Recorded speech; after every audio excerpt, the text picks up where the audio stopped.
Alright, so things weren't going super duper well with that video, and having the GPS interrupting me repeatedly. So, I went ahead and, you know, got my shopping done and all that shit. So let me explain to you the experience, the downright fucking adventure of Tallulah Gorge, because I actually really liked it. It's just that it was... the homie wasn't ready. The homie wasn't ready. He wasn't ready for that motherfucking smoke. So the beginning of it is, it starts from just the office area. You have to get a permit. The permits are free, and they only permit 100 people at a time to go down to the gorge floor, like a day. I call them up and I find out that they're running low on permits and decide, you know, we're gonna go ahead and do this. We're gonna get this shit done. And we get there, we get our permits, we get our parking passes, and the trail starts inside the building. You go down this like little spiral staircase. It's a little museum in there, pretty cute. So from the museum, you come outside. There's about a quarter mile to half a mile of just turf trail until you reach the overlooks and the stairs. So the overlooks are pretty breathtaking. I got some pretty good pictures and footage in that area. And, like, there's a couple of them. And then when you get to the stairs, I think it's about 1,100 stairs. 1,100 stairs. There's a lot of stairs. I low-key feel like this is a mistake. I feel like this is a mistake because between you and me, dig's not good. Even walking downstairs, and he's having a hard time down. It's all good. It's all good. It's gonna be a fun experience. I'm not gonna let it be a bad one. It's gonna be fun. And so you have to walk down, you know, these 1,100 stairs. There's like 3 water stations along the way. Only 2 of them worked, so keep that in mind. So far, the ground that we've trekked on this hike is Hurricane Loop. And so when you get done with Hurricane Loop, you get to the bottom of the stairs. There's a gate that you have to go through, and beyond that gate, you have to have the permit to get on the gorge floor. And so this is the floor of the gorge. This is, what is it called? Hurricane Falls. And it's really pretty. It's really nice. It's like a little lagoon area. And a lot of people were just chilling there. They just stopped. That was their destination, and they were jumping in the water and having a good time. It was really nice. There's a lot of rocks. It's very slippery over there, but you have to cross these rocks in order to get to the other end of like the river, the other side of the river, so you can continue the trail to Bridalville. Crossing the rocks wasn't the easiest thing ever because Dig can't swim, and you know, I have to be really careful trying to get him across, but it's not super difficult on the way there. On the way back, it gets pretty motherfucking difficult. Are we continuing? We good? Y'all want pics? I hurt my foot, but I'm okay. If you need to. So we successfully crossed the rocks, easy peasy, and then there is another trail that goes past, let's see, Hurricane Falls down to Oceana. And this is where things start to get a little difficult. The trail starts off like, you know, any regular trail, but then as you fucking go, it starts to get a little bit rockier. Yeah, a little bit feel like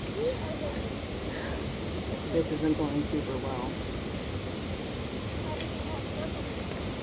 But maybe I'm being paranoid. And rocks give way to more fucking rocks. Bigger rocks. More jagged rocks.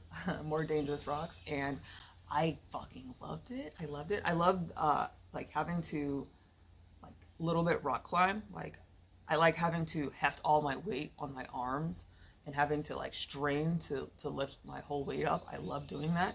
And so I was having the fucking time of my life, but wasn't particularly great for Dig, because he's nearly, what, twice my weight? So it's a little difficult for him.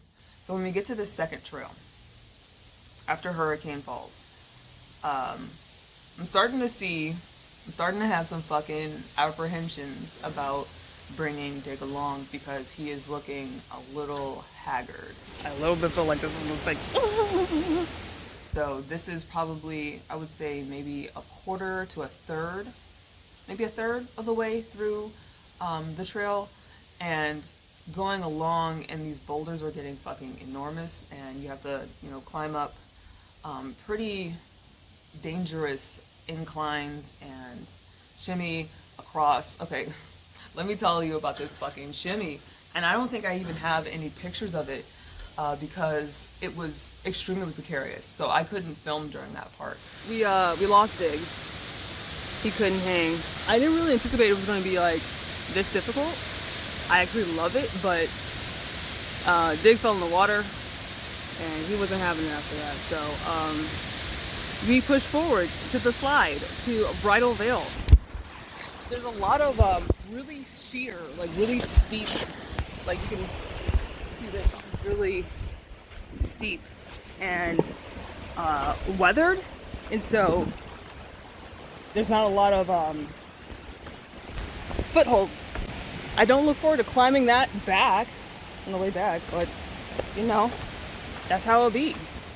It's a very interesting experience having to shimmy along like this almost sheer rock face. I would say it's probably like the incline is probably like this, and it goes straight into the water. So if you start to get any momentum and start sliding down this rock face, you're hitting the water. The water isn't super deep, but it's not an experience that you want to have if you're trying to stay dry. And Dig immediately hit the water, and I felt so fucking bad, like, to see him go down, because like I can't get him out. I'm not strong enough to like help him get out, and he can't swim. This was not something that I anticipated being an issue. I didn't think there was going to be so much water, and I didn't think it was going to be so rugged. So it was something definitely that I could do myself and very much enjoyed, but it was not for the faint of heart. This rock face is probably, I would say, a good 50 to 60 feet long. And so you have to like shimmy on your butt along this rock face. And I started sliding, but when I started sliding, I would try to keep my momentum going diagonal rather than, you know, allowing the momentum to take me down to the water. And so I eventually got to the other end of the first rock face with minimal sliding. I definitely slid a lot more on the first one than the second one, because, you know, once I got like my wits about me and had the experience first, and the second rock face is a lot more difficult than the first one. Or is it the other way around? Because I had to come back the other way, and so it kind of gets switched up in my head. I think the first one was actually more difficult than the second one. And all of this is in the sun, so it's very hot. The rock is hot, and you can't really take your shoes off to walk across it, but that would probably have made it easier to do. It's about, what, I would say 12 to 1 o'clock at this point. And so I get across the first rock face, and Dig falls in, but he manages to make it across that rock face. And there's a place where you can sit, just a smattering of like boulders that you could sit at. And a lot of people rested there because this was a difficult part of the trek. Dig decided he was done. He couldn't go any further. He was real bad off, and he had already fallen in the water. He was feeling not great. I did feel bad about having had him go on this adventure, and I don't know, being the person that I am, I didn't try to like guilt him or anything, and I suggested going back several times before we got to that point, but I feel like because I'm a person that is really rough and tumble and I like doing this kind of stuff, that it makes Dig feel like he has to also do it, or that like because I'm able to do it, that he can do it. And I don't know, like this sense of pride and wanting to be as good as your spouse at doing something, when we cannot allow our pride to get in the way of our health, you know, living a healthy life, living a life that is free of injury and pain. But also when we're coming down from the first real big boulders in this on this trail. Like, I feel kind of responsible for not like paying more like closer attention to like his position and how like he's moving, and because like he wasn't paying attention to stuff because he's struggling hard. And so we had brought these two like tumblers, it's like 40-ounce tumblers of ice water, and I was holding his and he was holding mine. Mine is like, you've seen mine, it's this black like pretty airtight no frills kind of tumbler, and his is like this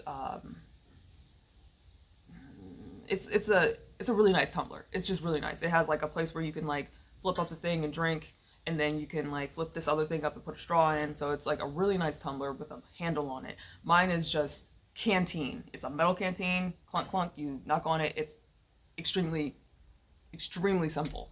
And so I gave that to him because I felt like that was less likely to be an issue, where this one has like a lot of different openings that could possibly leak, and mine didn't at all. But because he had it on my fanny pack that he was wearing around himself, I don't think he realized as he's walking that it's swinging around and it's unscrewing, and so the canteen unscrewed and spilled all the water, spilled my water. And so I'm like, fuck. When we get to this boulder where the water spilled, I'm like, okay, well, let's just take half of your water and put it in my canteen. Or not even half. I like poured a little bit because I wanted to make sure that Dick had enough water. And so I kind of was going without to make sure that my partner was okay, because he wasn't okay. And after the sheer rock face, he sits down and says, like, I might need to call the rangers to help me because I'm not doing good. And I'm like, oh, fuck. What? Like, how did we get this far?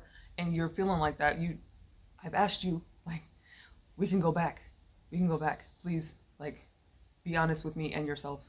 If you feel like you can't make it, we should just go back. I decide to keep going so that I can go to Bridal and allow him to rest enough so that he can make the trek back, because the trek back is difficult. The trail is not designed to go backwards. And so he feels like he can't get past this next sheer rock face, and so we have to go back. And so I continue on, and I get to Bridal, and it is beautiful. It is so fucking cool. Just a lovely experience. It was totally worth it, and it was very, extremely fucking rewarding to have made it there and to slide down the rock slide. It's fucking lit. Oh my god!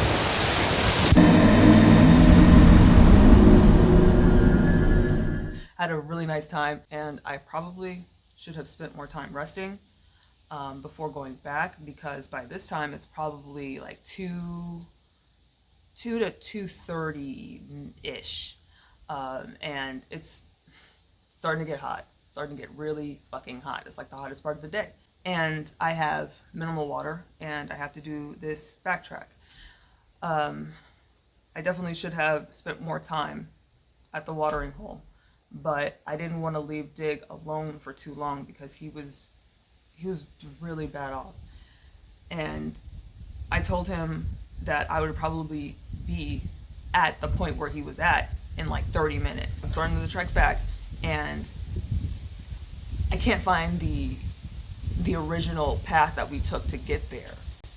And so I decided, well, if I can't find the beaten path, I'll go ahead and just climb these fucking rocks. Like, it's just like this mass of boulders and rocks. Then it was very difficult. It was very difficult to come back because it's just, I don't know, it's not designed to go backwards. I wouldn't have understood what that meant until having gone through the experience of not being able to go back as easily as I went forward.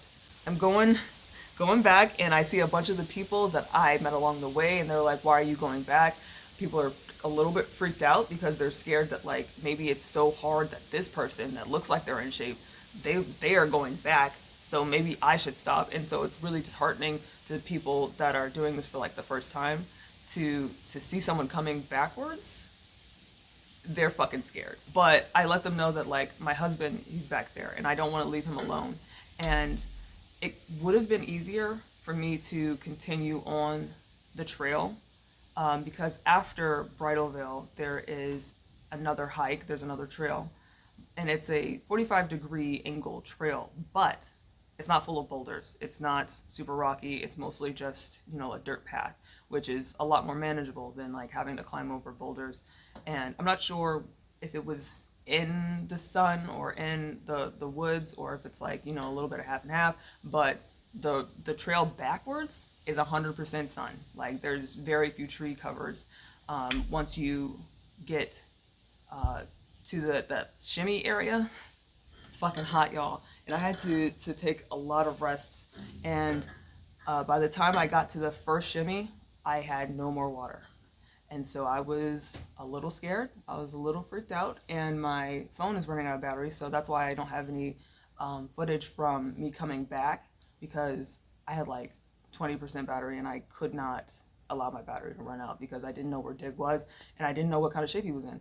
He had called me a few times and I didn't notice it because I'm struggling in this fucking heat, y'all. I'm struggling. And I also didn't have my phone in my hand or in my pocket because I'm moving a whole lot and my phone is not staying in my pocket. So I had it hooked onto my waterproof bag. And so that's probably the reason why I wasn't able to see a lot of his calls and texts and stuff.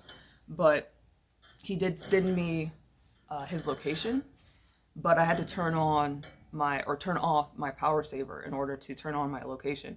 And so I did it for a second so he could see it and let him know where I was, because he was like worried because he didn't see me. And I was like, well, you didn't stay in the same place, so how do you expect me to get there in 10 minutes if you're not in that place that I was expecting to see you in? Because like I told him I was 10 minutes away from him, because I was real close, because I could see where we were sitting, where I remember leaving him. I was like, oh shit, that's like 5 minutes away, but I gave him 10 because maybe I need a rest. But yeah, he was worried about me because it had been like 30 minutes and I hadn't gotten to him. And I was like, well, of course I haven't gotten to you because you kept moving. That was a thing that kind of a little bit annoyed me, because I'm like, please stay in one place so that I can help you and we can move together. And if there's any issues that we can, it's always better to have two heads than one. So that aside, we kept moving. He kept along the path. Like he went upwards when he got to the shimmy part. He went upwards into the there's like a kind of a path where you can avoid having to shimmy along this rock face. And what I did, I just shimmied along the fucking rock face. I got a fucking stick. The stick was a lifesaver, so I can understand why a lot of people use like sticks that they find along the path, or just get like like one of those hiking poles. It's really useful for when you're like climbing up a rock and you need like to use it to brace yourself, or if you're climbing down something, you can put it down and like have your hand on the top of it and use it almost like it's a extra long leg that you have. So it was definitely useful to have a stick, but I actually got it for Dig so that he could better navigate the trail. Finally get to him, and he is looking very worse for wear. It's pretty evident that he is not well. And we continue at, what is it, Hurricane Falls. This is where we have like all the rocks and stuff, and the water is a bit more turbulent going back than it is going forward. And so it's a lot more difficult for Dig to navigate this water that he can't swim in. And that's a worry to me, because like he can't just jump in the water because he can't swim. And that's something that like I've been saying for years, that I would like for him to learn how to swim, because he can't do things that I would like to do. Like there's a lot of stuff that I enjoy doing that he cannot be a part of because he can't participate. We're able to navigate these rocks, but when we get to the end, this is why it's not designed to go backwards on this trail. It's kind of the rocks are here, like, piled up in various places amongst the water. And then there's this outcropping of rock, and it's like almost like a little cliff, but it's a lot easier to get down it when you're coming this way, but when you're coming backwards, you can't get up. It's like maybe, I would say 4 to 5 feet high. It's pretty high. And so what I did was like I shimmied upward on it, and then I was able to like get my hands on like part of the ledge and lift myself up onto the top of it. But Dig couldn't do that because he weighed too much. And there was another way you could go that was much easier, but he can't swim. And so the water pools up right next to this area and then goes around it and along the side of it. And it's really easy just to allow the water to take you down this little path and then come back around to the side of it. And the incline is a lot easier to climb up, but he can't do that. So we have to get to the from the left side of it. We have to figure out how to get him up it. And so I slide down and let him try to get up by himself and push him, and he ends up hurting his arm doing that. And it just sucks. It just sucks. It sucks. But we were able to get him back up because otherwise we would need, I don't know, like we would need the rangers or like the people that were there to help, because we couldn't do it just the two of us. But we were able to, I guess, do it just the two of us, but not without him getting injured. He hurt his arm pretty bad, and it's just,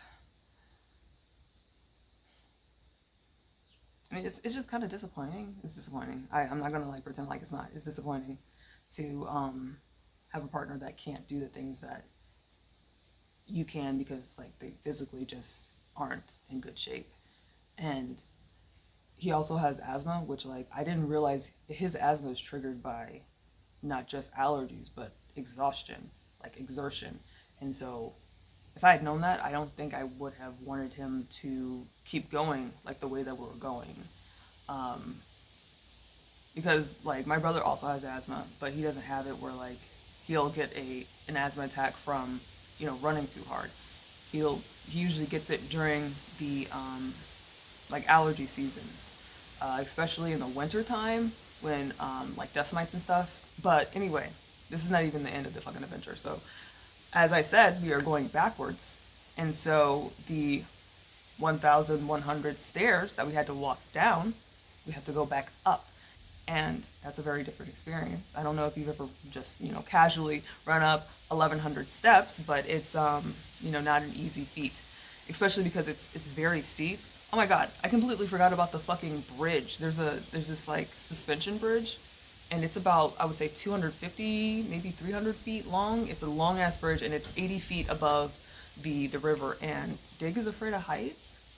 Dig is afraid of heights, and he kind of acts like he's not, but he is, and he was freaked out by this. And I was like, oh, fuck, like, you gotta like let me know how you're feeling, how you're doing, because I would not have had us go on this adventure had I known all the things that would be an issue for you.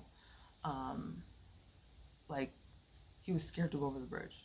And I was like, bruh, we shouldn't have gone over the bridge in the first place then. Like, what the fuck? Yeah, we went over the suspension bridge the way there, and on the way back, when we get to that suspension bridge, it's rough. But before that, there is the 2 water stations that actually work. And so I am extremely dehydrated because I left all the water with Dig. I'm about as bad as he is because I'm so dehydrated that I'm getting dizzy, that I'm feeling sick. It's real bad. It's real fucking bad. After we get out of that water, things go downhill quickly for me. I was okay before that, but when we started hitting the stairs, it was rough. And so we would walk up maybe 20, maybe 50 stairs and then have to stop. And every time we'd stop, like, I'm dying, y'all. And it's getting exponentially worse by the minute. And I finally get to a place where, I don't know, something just clicked in me. Like it was like a second wind or something. And I just felt reinvigorated to keep going. And I don't know how the fuck that happened, like where it came from, but we hit like a part of the stairs that wasn't like a long ass set of stairs where like they were cut into little pieces, and I guess that made me feel a little bit more like I was making progress. And so when we got to that, I was like, okay, I'm good. I got back into like being optimistic and trying to support, you know, Dig as much as I possibly can. Dig is real bad, so I have to leave him behind to go up to the water station. And so I can see it. I'm like, bitch, I'm getting this fucking water because my canteen is filled with ice. I still have ice in it because it's a metal thing, and the ice didn't melt. And so I'm sucking on ice as I'm going because that's the water that I have. And I continue up to the water station, get that water, and I'm fucking good to go. I feel like it's like night and day how much better I feel once I get just a little bit of water in me. I feel so much fucking better. It made such a difference to just be a little bit hydrated, even though I was still super dehydrated. Just to get that little bit of hydration, it made life easier for me at that point. Dig is able to get up to the water station. I give him a full ass container of water, like 40 ounces of fucking water, and it's ice cold and delicious, and it's, bitch, I've never been happier to drink water in my fucking life. It was wonderful. We rest for a little bit there, and like I was like, bro, I can go get somebody for you if you feel like you can't go on. Like there was several times where I was like, let me go get somebody for you. Let me finish this and go get somebody to help you, because the way that we're going is kind of pulling more energy out of me because I have less I don't know, because I'm a smaller person maybe. I have less energy to go slow. I can't go slow like that. But I can go in spurts, like real quick, like, but Dig is going real slow, and it's pulling all the energy out of me to be able to continue at the pace he's going. But he wants to keep going, so we keep going, and we finally make it to the overlooks. After the stairs, we're at the overlooks, and I'm like, bitch, listen, like I could just, let me just run to the car and bring it to the front so that you don't have to walk as much. And so I go to get the car, and I turn on the AC. I got that shit ready. I got a fucking towel. I put it in the fucking seat so he would be all right. And he's able to get to me. He gets a Sprite, and he's drinking it, and we head home. I played nurse pretty much for the rest of the day and the next day, and he had some injuries. He still does. He's still extremely sore, and I'm pretty sore too, because I definitely wouldn't have gone backwards had it been up to me. Had I just gone by myself, I would not have gone backwards. And that's really what was the clincher for me, having like no water, no energy, and having to climb up these rocks that weren't designed to go backwards on. That's really what fucked me up. I got fucked up, y'all. And so I was okay. Like I was gonna live through this experience. I didn't need assistance to get through it, but it was rough. And had I gone on to that next trail, to the second trail, the second part after Bridal, it's way easier.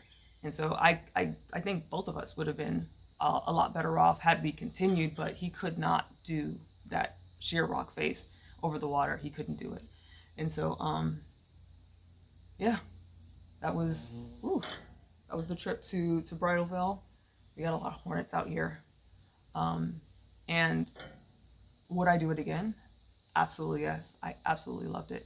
And I think it's given Dig some perspective on kind of how he feels about our dynamic, our relationship, and his steps to kind of better himself and feel better about himself. Because we definitely are in different classes when it comes to physical activity, not just because he has asthma, but because he isn't as healthy. He isn't as a good a shape as I'm in. And I'm not like in great fucking shape, y'all. I'm not in great shape. But this trail was rated very difficult on the Georgia site. If you look it up on like the state of Georgia site, that part of the trail, like the rocky cliff face parts, that's very difficult. While the stairs are, I think, moderate, and then the second part of the trail is moderate to difficult, because it's just like, you know, a path with minimal rocks and boulders on it. But the place was absolutely beautiful, and I would 100% do it again, no questions asked. And I've really enjoyed this trip. I love this Airbnb. It's really nice and really quiet, and I had a flare up in my armpit before we left, and it's practically gone, which shows you like how relaxed and how good I was feeling going on that excursion into Tallulah Gorge. It's just wild that it kind of healed me, even though I was kind of sick. Like, I literally lost 5 pounds that day. I went from like 152 to 147 by the end of the day. So I know that I was extremely dehydrated, and I'm still dehydrated because I was already dehydrated, because y'all know. So I've been having issues peeing. I can't pee, like it comes out in a trickle, and I'll wake up in the morning and feel like, you know, I gotta pee real bad, but nothing will come out. So I know that I am extremely dehydrated, and I'm trying to replenish my fluids in a way that doesn't make me feel like shit, but that's difficult to do. And I'm trying not to prioritize having an eating disorder. I'm trying not to prioritize my disorder over, you know, actually being hydrated, but it's a difficult, you know, cost benefit analysis, because I will be fucking upset if I come back and I'm like 155. I'm gonna be fucking mad. And like that might cause my armpit to flare back up, and, you know, things just go downhill from there. So Tallulah Gorge was wonderful, but it was very difficult, and we would definitely have done things differently had we known that the difficulty would be at that level. And I think we would have done things differently had I had all the knowledge that I have now as far as 𝓼𝓱𝓲𝓶𝓶. Not even knowing the difficulty of the trail. If I had known that Dig has his asthma is triggered by exhaustion, I definitely think I just would have had us turn around way earlier. And had I known that he was so scared of the suspension bridge, I would have not wanted to do it, honestly, because I don't want to like make people uncomfortable. That's not what I'm here for. I just want to have a good time. And so if you're not having a good time, it kind of makes me not have a good time. And I tried very hard not to have a bad time, and I don't think I did. I never really felt like bad about it. I mean, I felt bad about seeing Dig in such a poor condition, but I think overall I just kept myself optimistic and tried my best to be supportive and helpful. But I can definitely see like how being with somebody that's inexperienced on a treacherous hike, I could see how people could end up dead. Like, I could see how people could end up dying or being grievously injured because one of the parties in the group isn't as experienced or as healthy. I can definitely see that. But we got through it, and it was a learning experience, and I really enjoyed it, and I think I will continue to enjoy my stay out here in the mountains. But yeah, I'll talk to y'all later.